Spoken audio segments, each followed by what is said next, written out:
Hey guys, we're going to kind of wrap up these constant velocity notes today. We've got two more pages to do, 7 and 8. So we're going to do constant velocity note package, page 7 and 8.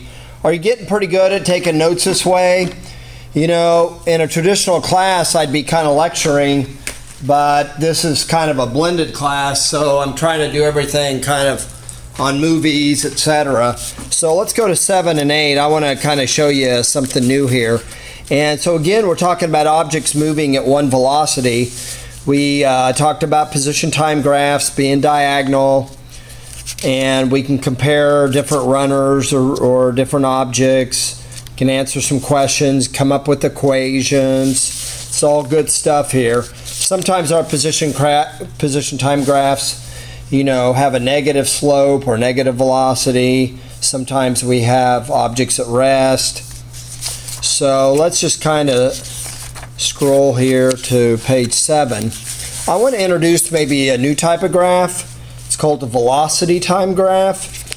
And I always like to say these are called VT graphs. VT me please. So here we have this object.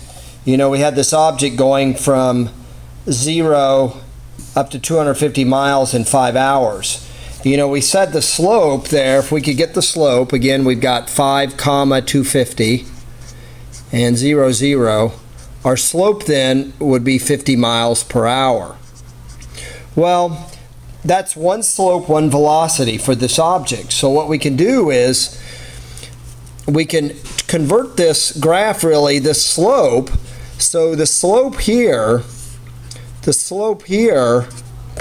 then helps us form the line that we get here. So this object is moving at 50 miles per hour. That's its velocity. So the slope or the diagonal here becomes a horizontal line here. So for 5 hours, this object is going 50 miles per hour. Now, we can do something kind of interesting here with this graph. What we can do is we can hatch out this area. And the area of the graph then, or the area of this, is a rectangle, right? Well, so we get then a shape here, a rectangle. Well, the area of the rectangle is base times the height, right? But this base is really a time idea, and the height really represents a velocity, right? So all we really need to do is multiply the velocity times time, or the time times velocity. And look what we get here. 5 times 50. That's 5 hours times 50 miles per hour. Well, the hours then cancel and we're left really with miles. So that's 250 miles. But isn't that exactly what we knew that the car had traveled? So this area really represents then the displacement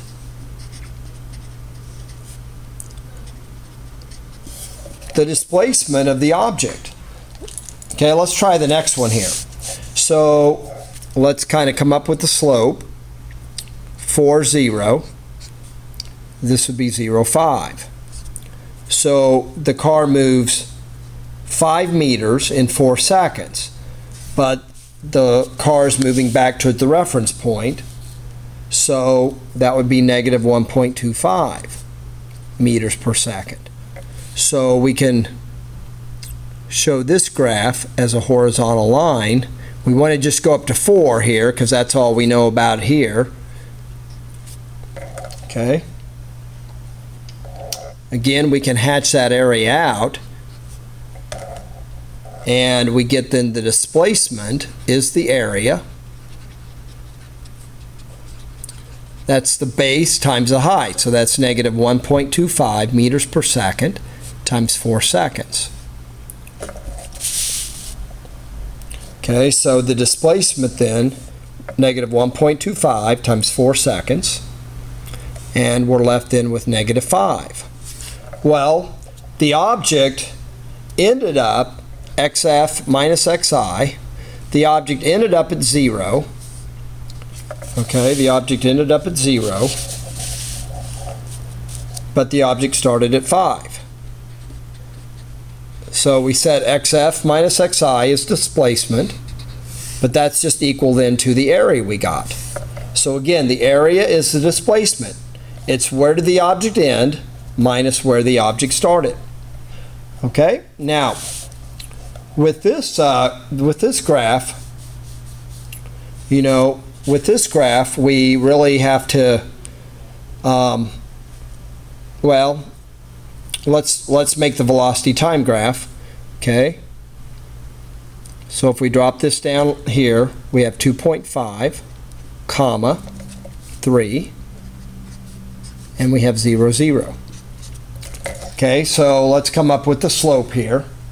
So 3 divided by 2.5, so that's 1.2. So that's a slope of 1.2. So for the first 2.5 seconds,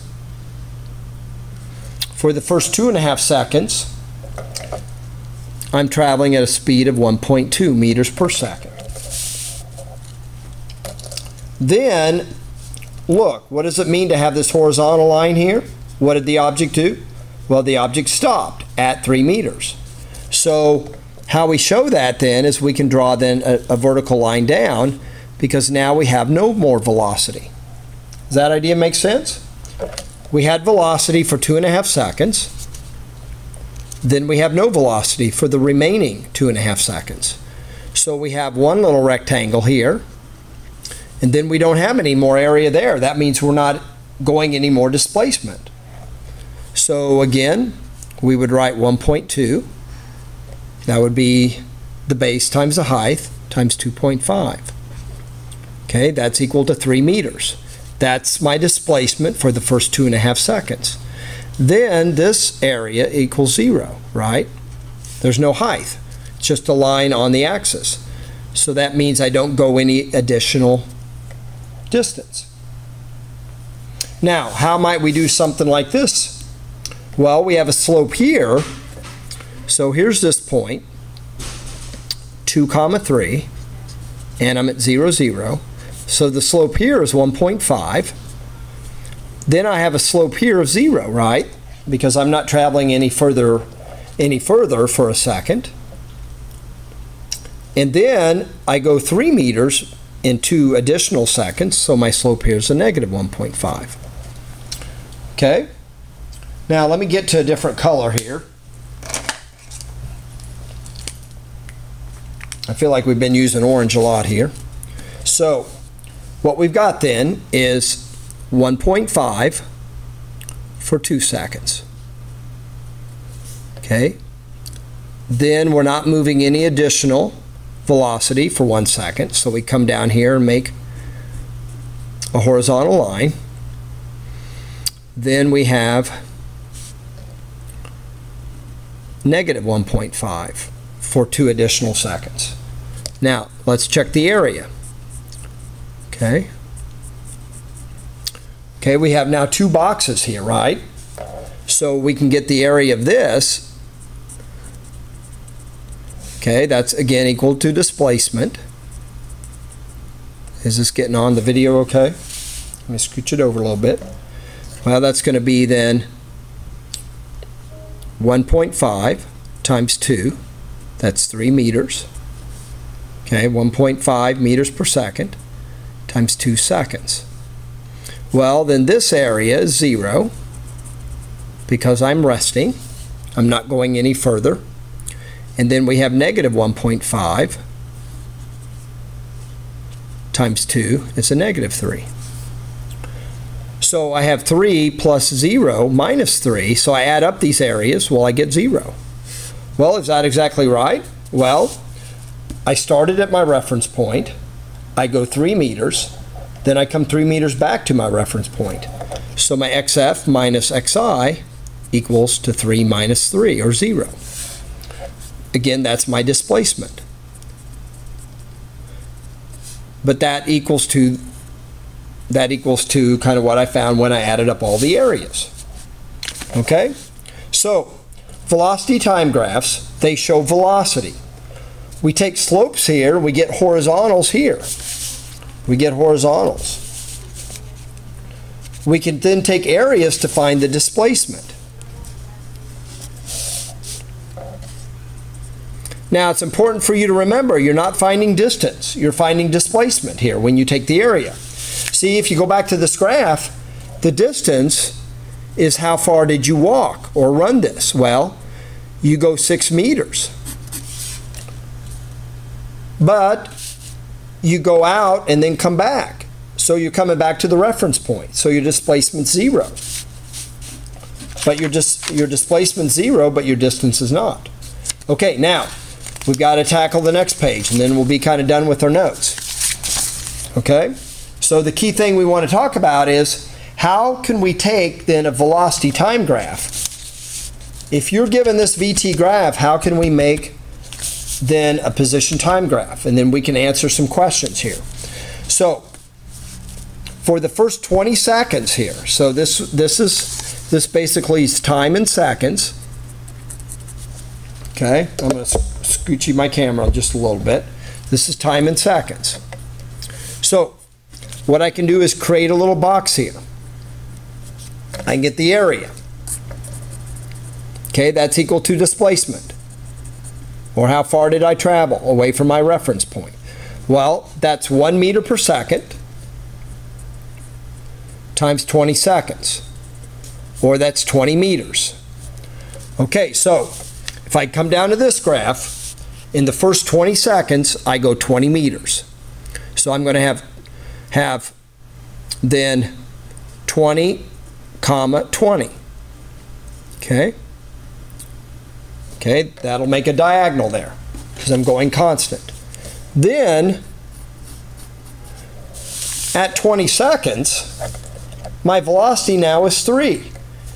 And for 10, 20, 30 seconds here, so for 30 seconds, I'm going to go 3 meters per second times 30. Well, that's going to give me 90 additional meters.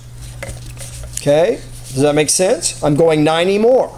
Well, I'm at 20, so I must, in 10, 20, 30 seconds, I end then at 110, right here. So this would be then 50, 110. All right, now, I thought I might have a ruler here, but I've got a meter stick, which will just work. So again, we want to make a diagonal here. But this diagonal is going to have a bigger slope, right? Because I'm going faster. Then, look, at the next interval here, for the next 10, 20, 30, 40 seconds, so this is 40 more seconds. Okay, 40 more seconds here. Look, my slope is 0 meters per second, so I have no area. That means I must be resting, right? Or I'm stopped. Well, but the thing of it is, I'm at 110 meters, so I'm going to remain at 110 meters for 40 seconds. Okay, so 10, 20, 30, 40. I'm going to be then at 90, 110.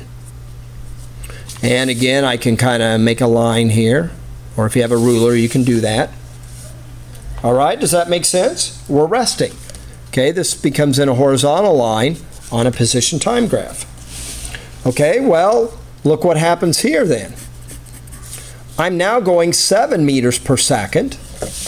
I'm now going 7 meters per second for 10, 20, 30 seconds. So I can multiply that by 30 seconds. Again, that's area. And I get 210 meters. Okay? But I'm at 110. So I need to add 110 to 210.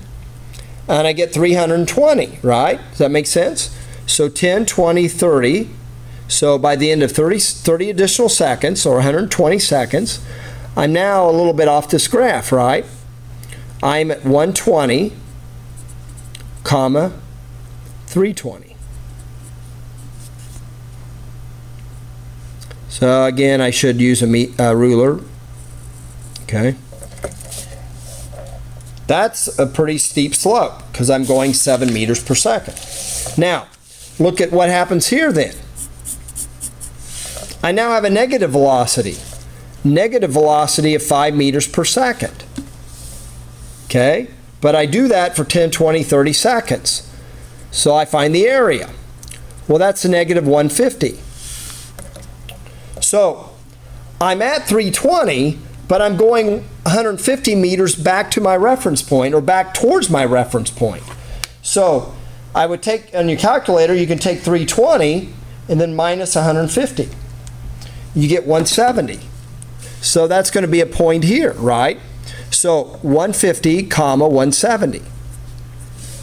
And then again, we can link that up to a diagonal. Okay, so this would be a slope here. This would be a slope here of 1 meter per second. This is a slope here of 3 meters per second. This is a slope here of 0. This is a slope of 7 meters per second. And here I'm going back towards my reference point. I have a slope of negative 5 meters per second. Okay, so now we can maybe answer some questions that we have kind of at the bottom of the page. How far did the object go during each interval? Well, we've got that information here. It goes 20 meters, then it goes an additional 90 to make for that 110. So then it goes 90 meters. Then we go 0 meters. Then we go an additional 210 meters. And finally then we come back 150 meters. Okay, does that make sense? So we get then this from the areas, right? Areas help us here, because areas tell us displacement. What direction did the object go during each interval? Well, it went away from the reference point, and then away from the reference point even more. Then it stopped. Then it went away from the reference point, and then we're coming back towards our reference point. Did the object make it back to the reference point? No. The object still has 170 meters to go.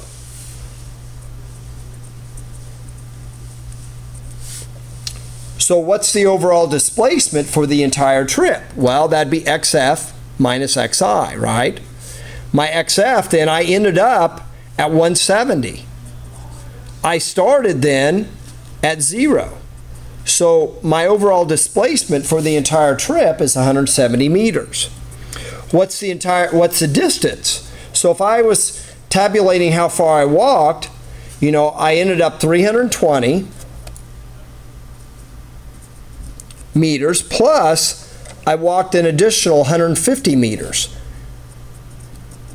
So this 150 meters, to get a distance, I just want to call that positive, add it to how far I walked here, so I get 470 meters total. So my distance is 470 meters. Okay, does that idea make sense? Now, what's the average velocity? Well, remember, velocity is displacement over time. Well, my displacement's 170. I divide that, that's in meters, I divide that then by 150 seconds. 170 divided by 150. Do that on your calculator. You get 1.13 meters per second. What's my speed? Well, speed is distance over time. Well, the distance was 470, okay? And I did that 470 over 150. So I can divide 470, divide by 150. And I get 3.13. Okay, now does that idea make sense? We're taking a velocity time graph here. We're using areas here to construct a position time graph. So these boxes or areas we have here, these rectangles, become then diagonal lines. Okay, the steeper the slope of these diagonal lines, the faster this object is going. Okay, well that's about it for this unit here. All right? Hey, we'll talk to you later. Bye.